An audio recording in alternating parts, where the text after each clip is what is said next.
Welcome to the OnScript podcast, your home for world-class conversations on scripture and theology, where you get to meet some of the best in the field. Visit us at onscript.study. Say hello on Twitter at OnScriptPodcast and stop by our Facebook page at facebook.com/OnScript. Hey everyone, welcome back to the OnScript podcast. This is Matt Lynch coming to you from Regent College in Vancouver.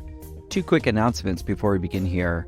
First of all, this episode with Gary Schnittjer will include a free book giveaway possibility. If you go over to our Twitter handle at OnScript Podcast, you can retweet and follow for a chance to win there. So please take advantage of that if you're listening within reasonable distance of when this podcast comes out here at the end of April. And also, we have a listener Q&A on our other podcast, the Biblical World podcast. So if you'd like to submit a question for discussion about the history, culture, archaeology, context of the older New Testaments, you can do so by emailing onscriptpodcast@gmail.com, or you could tweet a question to us for discussion. So those two things, the book giveaway and the listener Q&A that we'll be doing over at the Biblical World podcast, are things I want you to make sure are on your radar. So thanks so much for listening and enjoy this episode. Our guest today is Dr. Gary Schnittjer, who is Distinguished University Professor of Old Testament at Cairn University School of Divinity. He's the author of Old Testament Use of Old Testament, a book-by-book guide, which came out recently from Zondervan.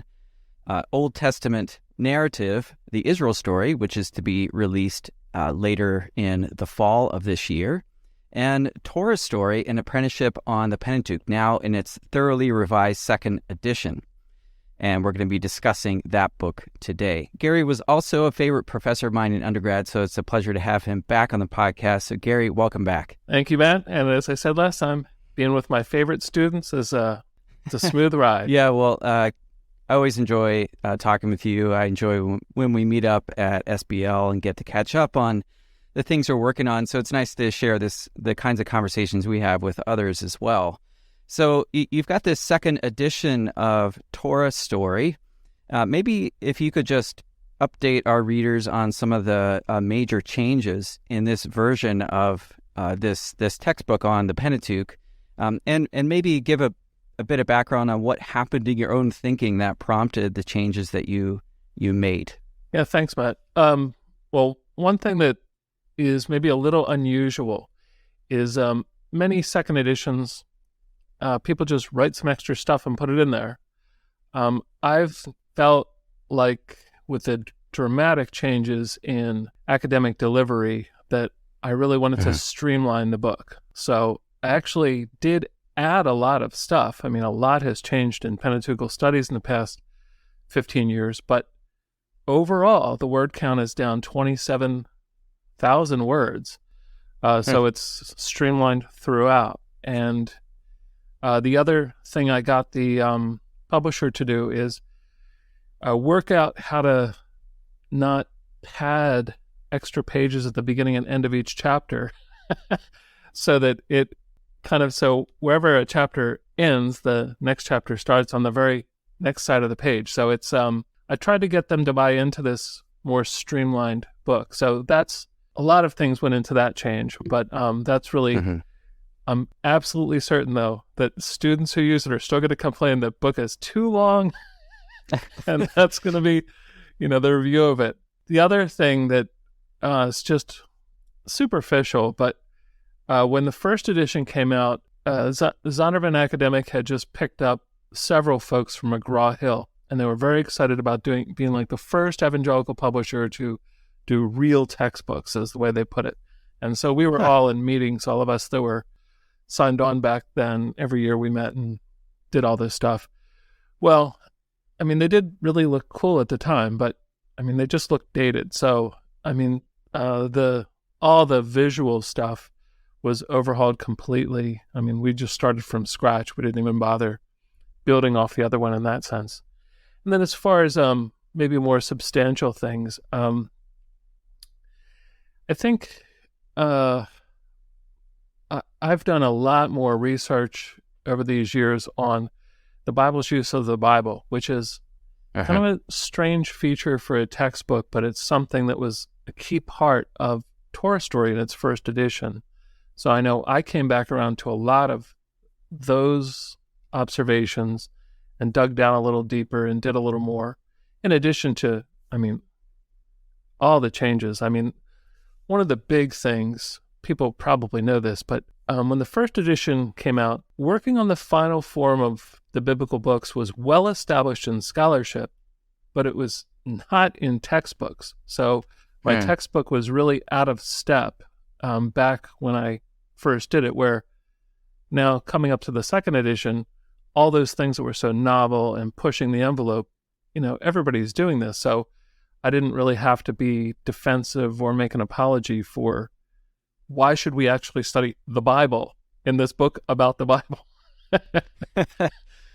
Yeah, and studying entire books as whole books as opposed to a more fragmented approach. Is that kind of what you're saying? Yeah. Even more than this, back in the day when first edition came out, I don't think there was any textbooks on the Pentateuch that didn't have a running commentary on the the sources of the Pentateuch and that theory. And my editor was just shocked that I wrote about it in like one paragraph in a sidebar, and that was it. And that's not what my book is about. This book is before that. People need whatever else they do, and I want them to do advanced studies. We need to start with the Bible. And so in that sense, the book's got continuity with the first edition.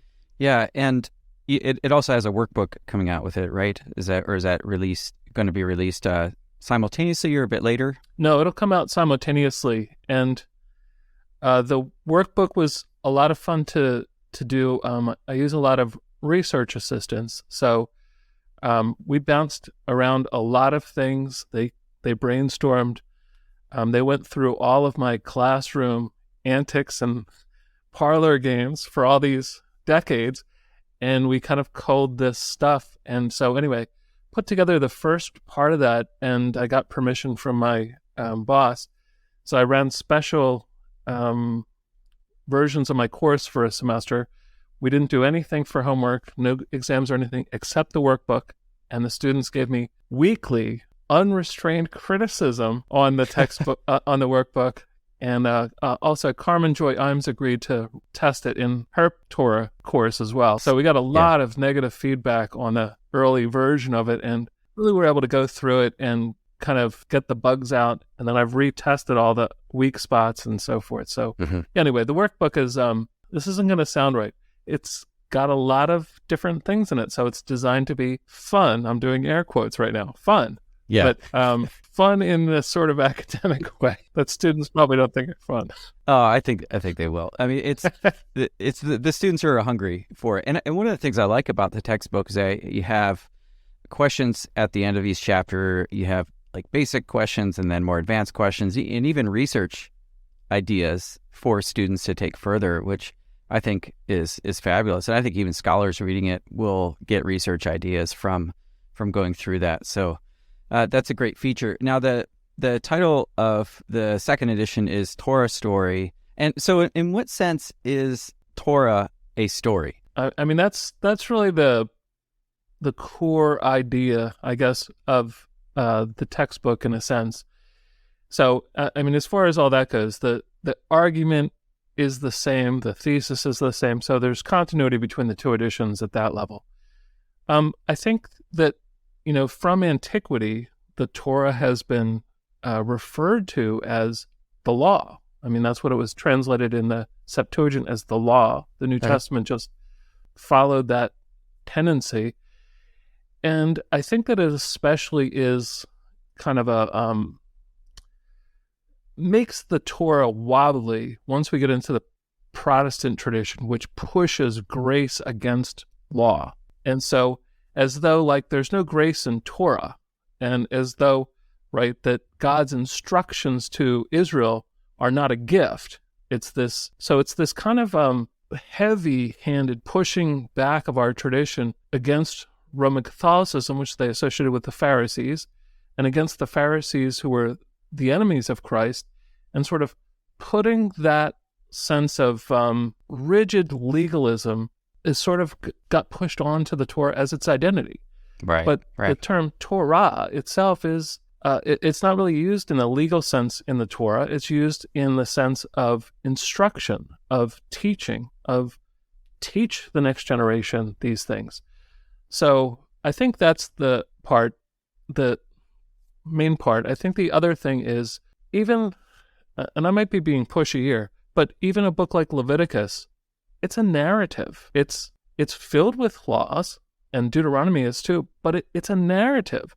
So that narrative framework, that casing that it comes in, is really what its identity needs to be. We need to read Leviticus as story of God's instructions to Moses, because of the radical change that just happened. His glory comes into the tabernacle, and this radically changes Israel's situation because his holiness puts them in a very dangerous situation. So by his mercy, Leviticus starts out, and the Lord called out to Moses and told Moses, tell the children of Israel this. And so the Israelites had been transformed in a second from being former slaves in the wilderness to potential worshipers who were in much greater danger from God's holiness than they ever were from some tyrant in Egypt. And so Leviticus is the story of God's instructions to help them navigate the privilege of being ever ready to come into his courts. Yeah, I like that. And so if you miss the context of the end of the book of Exodus, the narrative context, then you're going to maybe not grapple properly with what Leviticus is doing. Yes, and especially if we compare this to the way, the Pentateuch was often studied. I mean, people can't even imagine this now, but all of the legal collections were just lifted out of the Pentateuch. And so the covenant collection in Exodus 21 to 23, the holiness collection in Leviticus 17 to 26, and the Torah collection in Deuteronomy 12 to 26, they're all just lifted out and compared to each other without any regard for the context, as though they weren't always married to their context. Yeah. And I guess you could also extend that into the way that subsequent narratives in, say, the former prophets also take up the conversation with the law as well. And I mean law, specifically the laws in the Pentateuch. Yes. So like hearing Ruth in conversation with laws in the Pentateuch is really important. It is. I mean, we're not here to talk about Ruth, but I think that's a really good example that Ruth is easily read as just a short story, almost like it's this evening holiday romance story or something that you might watch on the Hallmark Channel.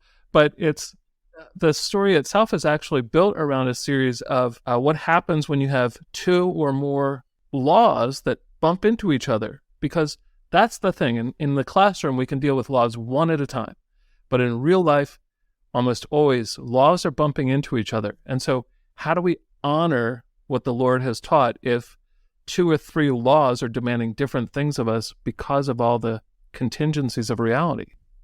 Yeah, I really like that. I think that comes up in Joshua, other places as well. That's great. So you, as I mentioned already, like your book, one of the things it does is it weaves in some literary approaches that you've picked up on. You talked about Old Testament use of Old Testament. And one of those literary dynamics that you referred to is called extended echo effect. That phrase comes up several times in the book. So I'm just wondering if you could give some examples of extended echo effect. Yeah, so a lot of folks my age and maybe your age are familiar especially with chiastic structures, which are in narratives 1, 2, 3, 3, 2, 1, where the second half offers a mirror image of the first half by reversing its way through various things. Extended echo effect is actually 1, 2, 3, 1, 2, 3. So an example that I guess all of us know in literature is like in the first half of The Cat in the Hat, right? He's the cat's balancing 1, 2, 3. Oh, let's put another thing. 1, 2, 3, 4. Oh, let's put another thing. 1, 2, 3, 4, 5. So there's that metrical shape to it.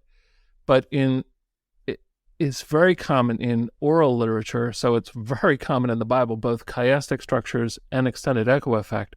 So, for example, when we're reading through Genesis 1 through 11, we hit the flood narrative and we feel like we've been there before because the whole earth is covered by water, and the Lord sends his ruach, his spirit, to make way for a new beginning for humanity. And when he does so, he tells Noah, be fruitful and multiply and fill the earth. And we're all saying, wait, we've done all this before. And then there's genealogies in the same spot. And the story is patterned after the previous story. And it's both at the macro level, like I just said, but also at the micro level. Like we can compare the fall of Adam and Eve and the drunkenness of Noah. They're written to using some of the same terms and so on. So when we read about Isaac and he's comes up to Abimelech and says, "Oh yeah, she's my sister," and we're like, I've heard this before more than once. Yeah. And then when his slaves are digging a well and they get into a fight with Abimelech's slaves, and then they rename the well the same thing that Abraham's slaves did. I mean, we're like, we've been here. And I think where it really gets fun is this deception that we see passed down from generation to generation in the Hebrew ancestors. Once we get to the sons of Jacob, I mean, and Jacob's with his uncle Laban. I mean, so there's deception is just this volcano that erupts and overflows across the second half of Genesis. And it's really a lot of fun. And maybe the most substantial example is the Israelites in the wilderness, where the travel narrative, there's 2 of them in Numbers, and they both sound like the travel narrative in Exodus. And the camp narratives in Numbers, there's 2 of them. They both sound like the camp narrative in Exodus. And so when we're reading through Numbers, we're like, I've been here before. I'm in the wilderness for 40 years with the Israelites, listening to the same story over and over. And what's really wonderful in Numbers is that there's a little bit of a trick. We don't know when we are until the very end in chapter 33. It says that Aaron died in the 40th year. And it tells us which month, 7 months in. And so then all of a sudden we have to fly back to Numbers 20. We say, oh, this is the Israelite youth group? They sound exactly like their parents. I had no idea. And so then that causes this sort of disequilibrium for us as readers, and we have to figure out, well, if this is the second generation and they sound like the first generation, then how did they get into the land of promise? Why aren't they buried in the wilderness like their parents? So that extended echo effect is just a very powerful tool in oral literature, but it sort of helps us to interpret each part in relation to its counterparts within the same book, or in this case, in a serial like the Torah. And would extended echo effect differ from or be a version of typological patterning? Because that's another term or phrase that comes up in the book as well. Yeah, I distinguish the two because typological patterns tend to be used expectationally and to refer to prophetic things. So, and it's probably beyond what we can talk about here, but in typological patterns, there's forward-looking and backward-looking typological patterns. So some backward-looking, those typological patterns are looking back to things that had no expectation in them originally, but the later thing pulls it forward, whereas some things are looking forward from the beginning. So I'm distinguishing, I use the word extended echo effect as a literary device within a book or within a serial. There's no expectational bit to it at all. Whereas I reserve the term typological patterns for expectational. For example, the gospel is built all around the new Adam, the new Israel, the new covenant, the new creation, the new Moses. But these are all Old Testament expectational patterns that get filled up in the New Testament. I see. So they're not quite literary, they're more prophetic. But On paper, they look exactly the same. It's just analogies between two narratives or institutions or people or whatever. So your book highlights both those patterns, the extended echo effect, intertextuality, the relationship between texts. You do a lot of work comparing texts to show how they might be written in ways to evoke another text. Which I think are all kind of unique features of your approach to writing this textbook. Makes it, I think, very exciting. I love that way of reading the Bible. What does that tell you about the nature of Scripture itself? Well, that's an awesome question. It's a systemic question. I'm not going to be able to do it justice because, I mean, this is what has addicted me to my studies all these years. I mean, I'm amazed by biblical interconnections. So it's exciting to see interconnections within a book like Genesis and to realize just how this is one of the great pieces of literature ever.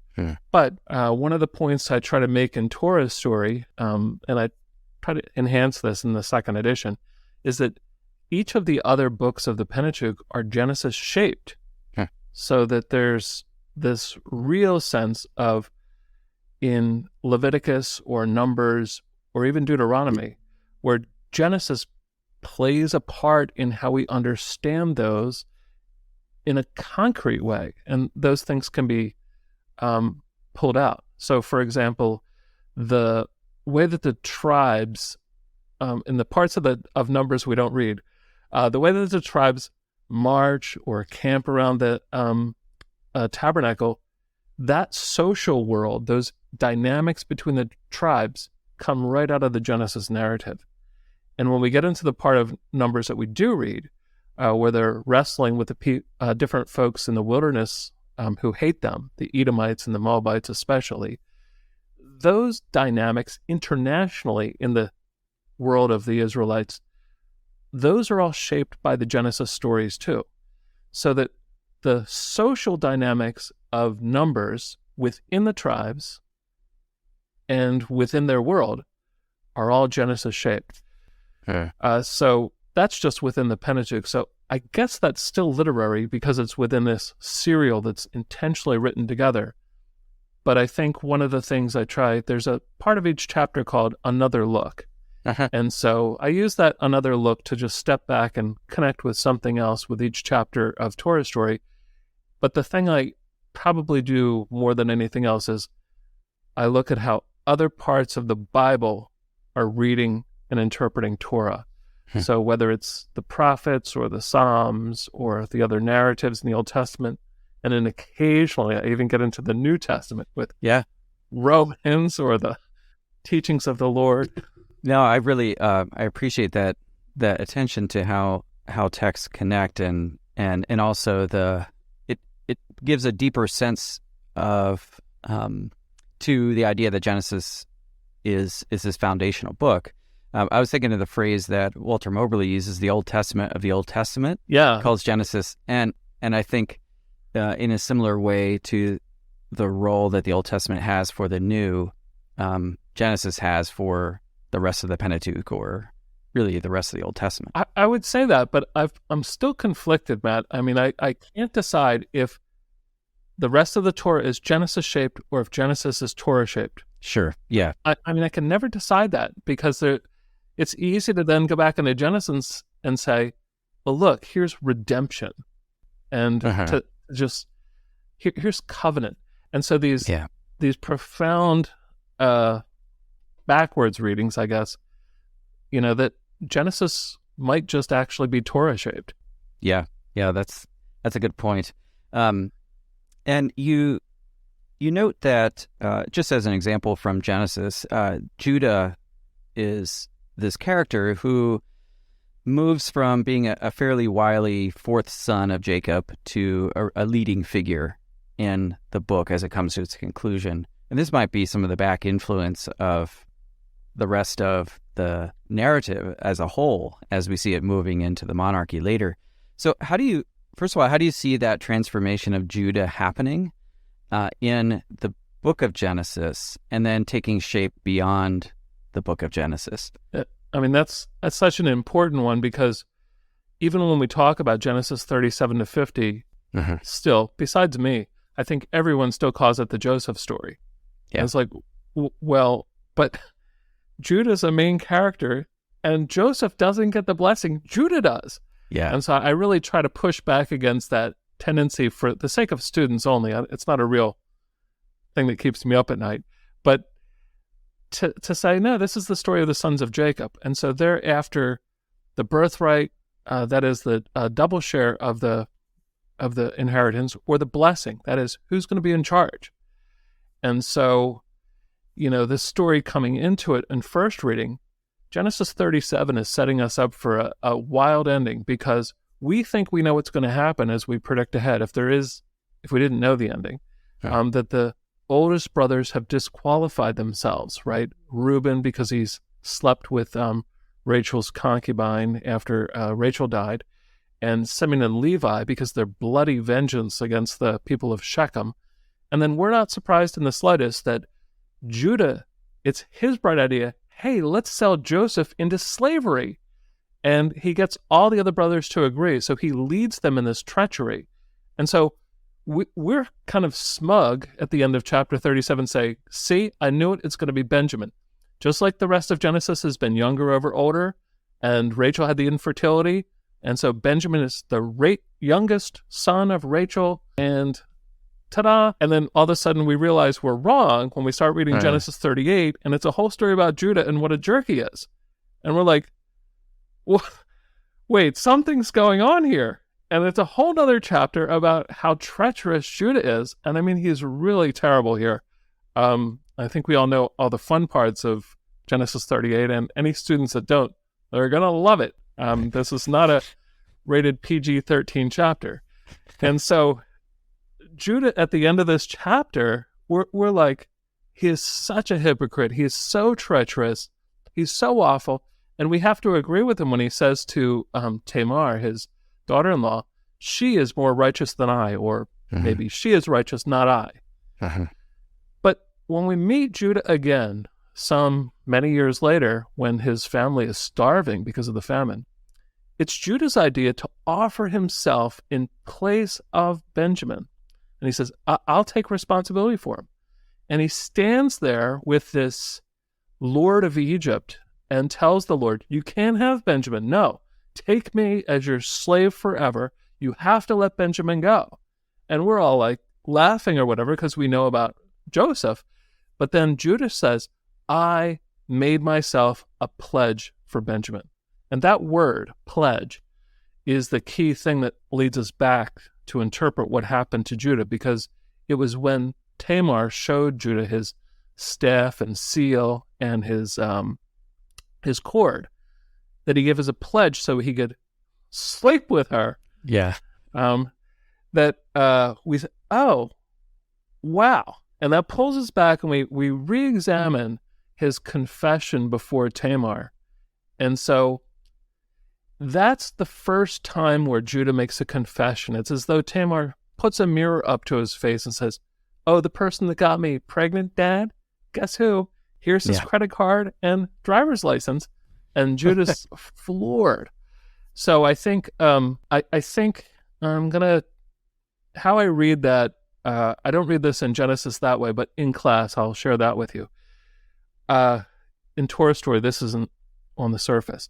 But in class, I would go even further and say, what we get a clue of is from Leviticus chapter 26, where the person who confesses their sin, and this is speaking of Israel in captivity, that's a sign that their heart is being circumcised. And so if Judah comes to the place because of Tamar's trickery, where he confesses his sin, then that must be a sign that there's been this change in his heart, that we might use the metaphor circumcision of the heart.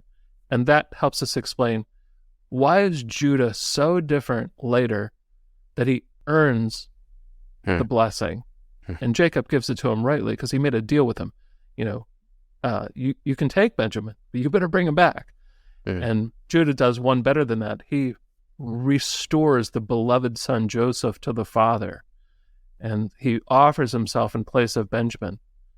And all of this, of course, I mean, this is kind of what you're getting at, is we read this if we want to. We can sit with ancient Israel and Judah and think about the Davidic covenant and how Benjamin finds a place with Judah.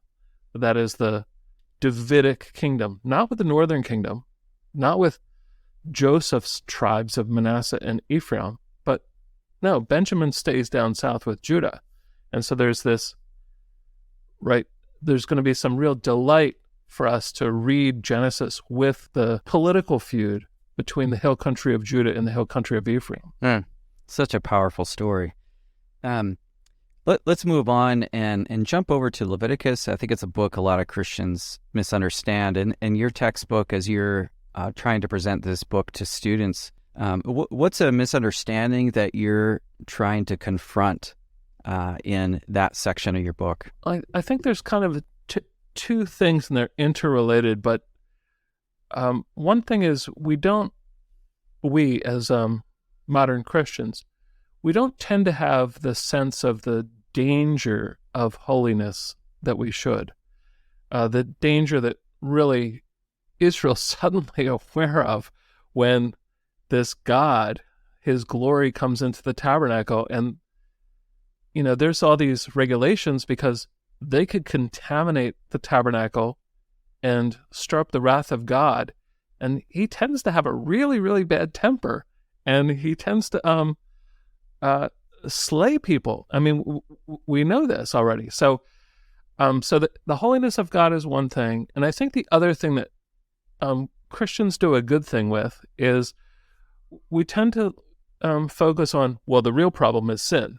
And I don't want to take anything away from that. Yes, sin is a real problem, and we do need atonement so that the wrath of God can be appeased and we can have a relationship with him. But a lot of times modern Christians think, oh, well, if my sins are forgiven and I can go on to the celestial real estate above, I'm good.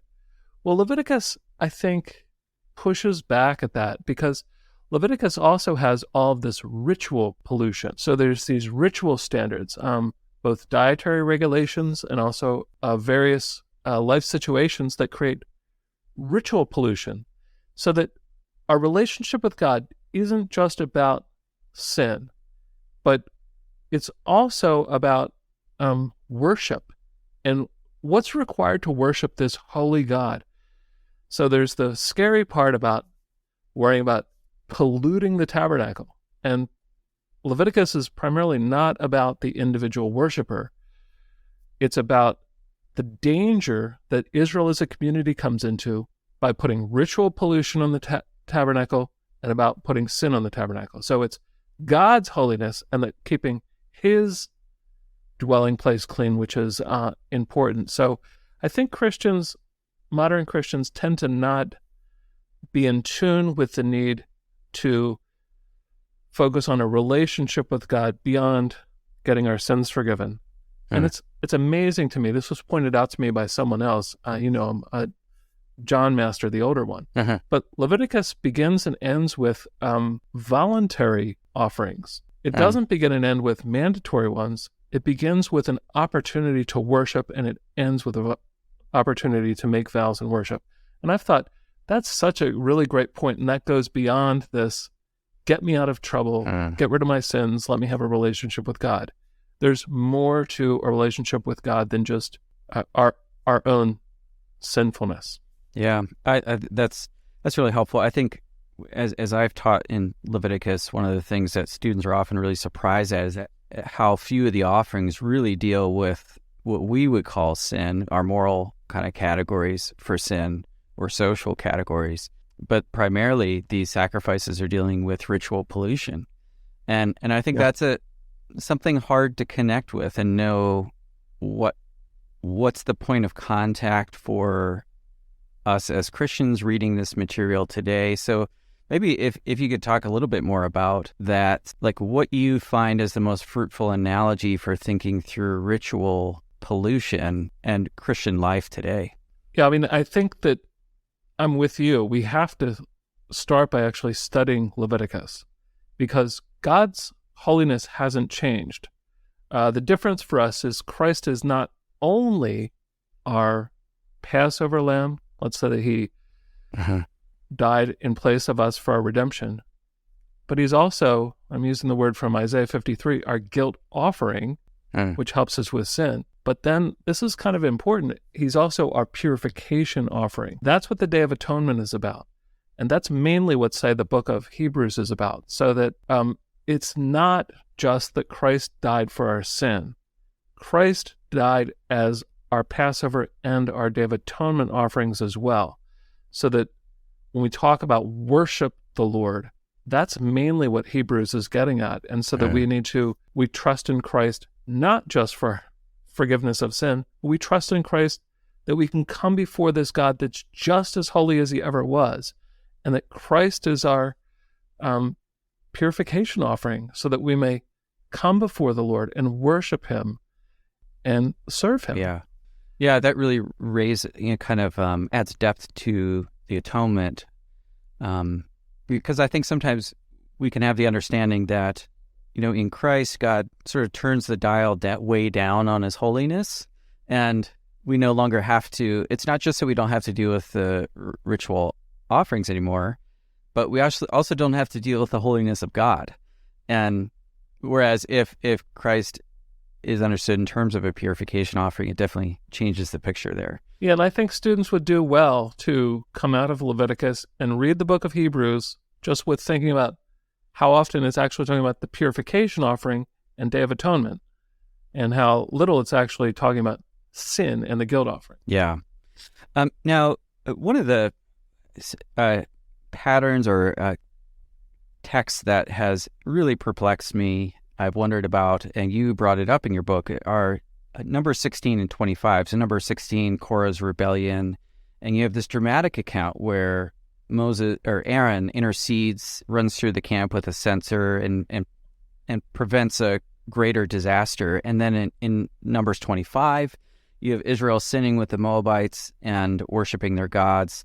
And then you have Phinehas, stabbing this couple through with a spear, and he's given a covenant of peace. So you have these two priestly interventions. We could even throw Exodus 32 into the mix, where the Levites strap on their swords and go kill other Israelites to prevent a further disaster. So,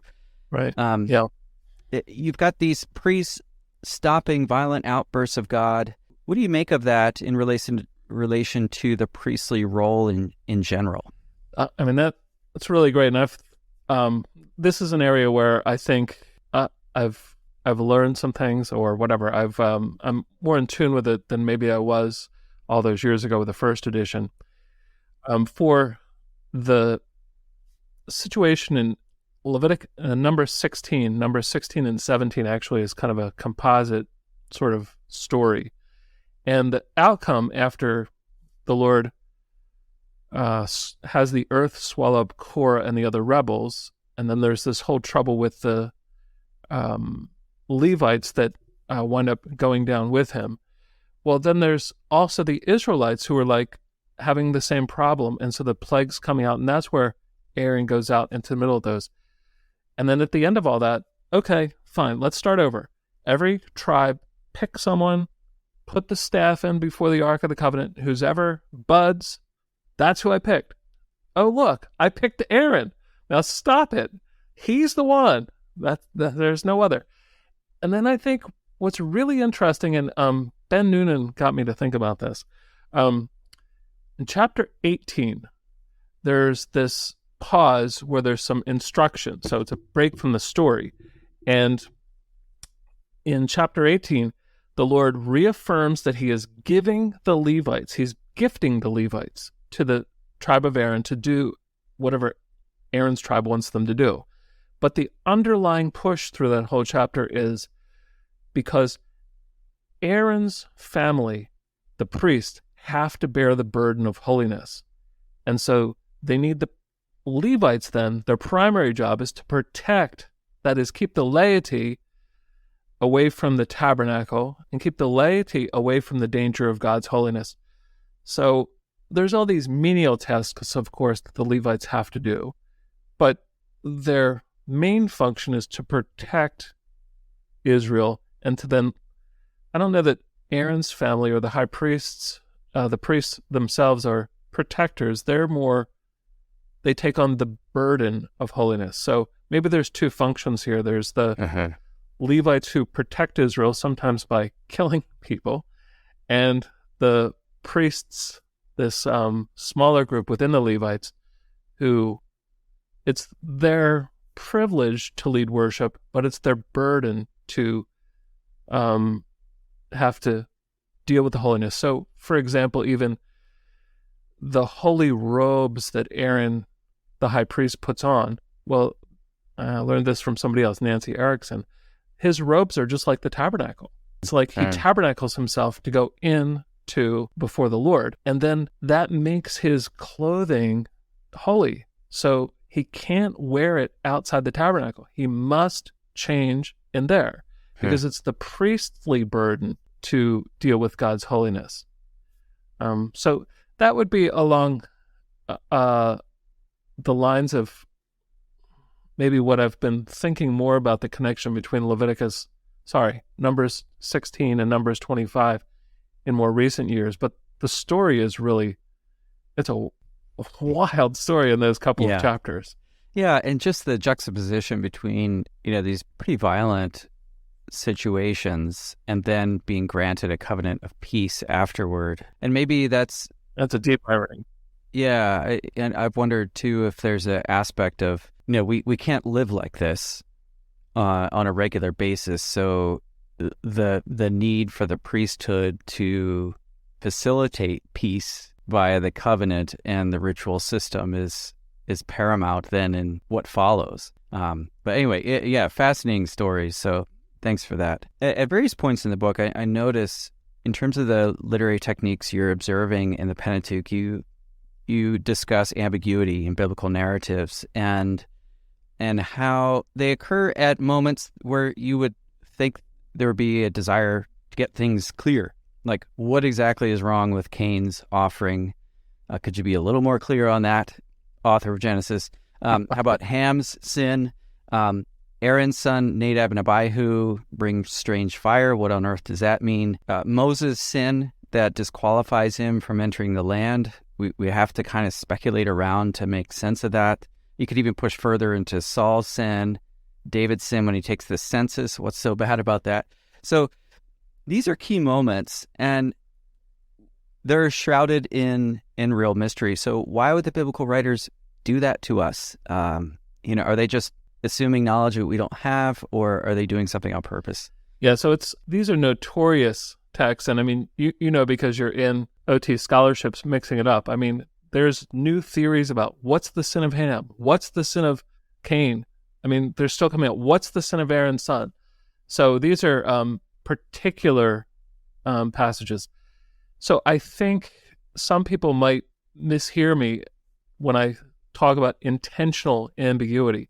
So I do not think the biblical authors are problematizing the text, air quotes, like some kind of modern or postmodern sort of interpreter might do. I think that the function of the text is instructional, and so that kind of drives how I'm interpreting it. And this is certainly an interpretation on my part. I don't know any more about the answer to these texts than anyone else, but I'm saying, well, it's probably not a coincidence that the sin of Cain, the sin of the sons of God, the sin of Ham, the sin of the sons of Aaron, the sin of Moses, that these texts are like magnets for all these interpretations. Probably none more than the sons of God with the daughters of humans. And so if the goal of these texts is instructional, then it would make sense that they would not answer our questions, but provoke our questions, bait readers in a sense. And they're not all of one sort. Like the sin of Cain and the sin of Aaron's sons, there's not enough information. That's why we struggle with it. The sin of the sons of God, the sin of Ham, the sin of Moses and Aaron, there's too much information. Those textual clues sort of invite us down competing rabbit trails. And so all the views disagree based on the scriptures. Some favor this contextual inference. Other interpreters favor that contextual inference. And so the Bible then creates a situation not to answer all of our questions so we can sit back smugly after a big meal, but it invites us to continue to wrestle with it, especially in these important points where we need to teach the up-and-coming generation and ourselves, beware, don't fall into sin.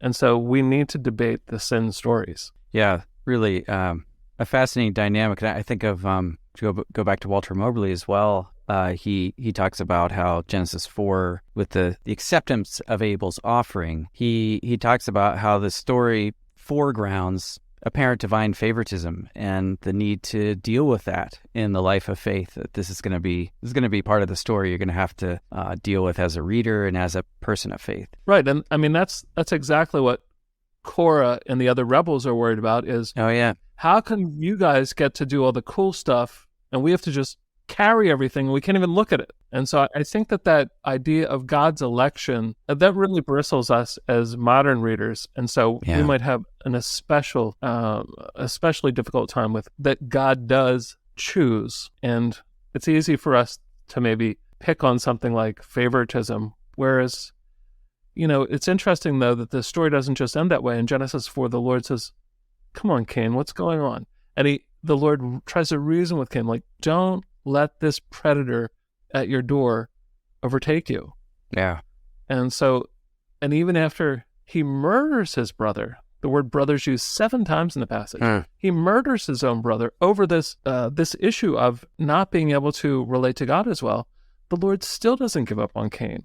I mean, the Lord still extends mercy to him. So there might be favoritism there, but it's more complicated than that. Yeah, and I think his point, Moberly's point, was like dealing with the problem of apparent favoritism and how you're going to respond to that. Like it puts it right in our faces. Yeah. And says, this is going to be something, as the story moves on, that you're going to have to wrestle through. That's a great point. So you use the word apprenticeship in your subtitle, in the subtitle of your book, Torah Story, and apprenticeship on the Pentateuch. What are you hoping to convey through the idea of apprenticeship? The primary thing is humility. But beyond humility, an apprenticeship is an old-fashioned term, but it's the willingness to be mentored, to come to the scriptures looking for guidance, to let the Torah be our vocation. So the term apprentice, of course, is just the old-fashioned term of somebody would apprentice with someone to learn how to do a trade. And so there's not actually a paying job that Torah is offering, but a relationship with God and living life according to his redemptive plan. Well, that's a worthy end, but it requires not just knowing Torah. It requires sort of a obedient and submissive study of Torah. So an apprenticeship tries to get at those effective ends, not just, okay, do you know the 10 Commandments? Oh, do you know all the different kinds of sacrifices? Oh, do you know? So it's not just about knowledge. It's really about how this instruction from the Lord can lead us in the way of redemption. You've got a forthcoming book on Old Testament narrative that's arriving this fall. If you had to single out something interesting that you've wrestled through while working on that, what would it be? Well, it is this other book of mine. It's absolutely my fault.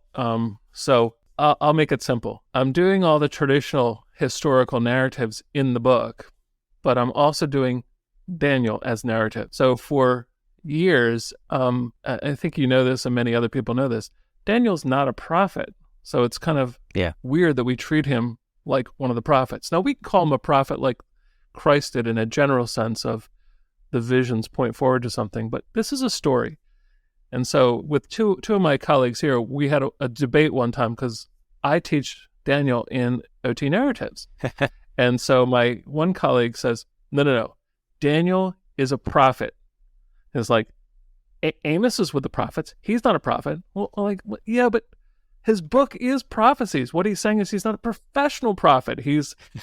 And then my other colleague who I was looking to for help, he says, no, Daniel's a wisdom figure. We should teach him in the wisdom class. It's getting pulled into all the genres. And so I was like, oh my. So what we're actually doing with this series that's coming out, we're doing Daniel both with the prophets so the book on the prophets, the other author writing that, she's treating Daniel with the prophets for the teachers, a teacher with prophets. My book on narrative, I'm treating Daniel with the narratives for people that want to teach it with Esther and Ezra, Nehemiah, and the other post-exilic narratives. So in short, Daniel is something I was pretty intimidated by early in my teaching career and didn't want to have anything to do with. So needing to write a chapter on Daniel in a student textbook, that's a tough. That's the thing that scared me the most about the textbook.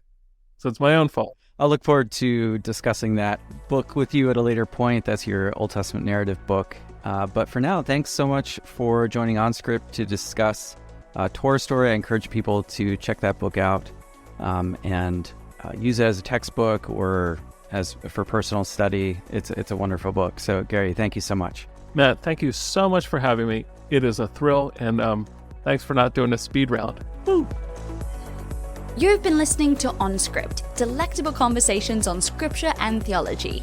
If this episode has brought you inner peace or lit your biblical fire, please consider a small donation of just $2 or $5 per month. Information on how to donate can be found at onscript.study/donate.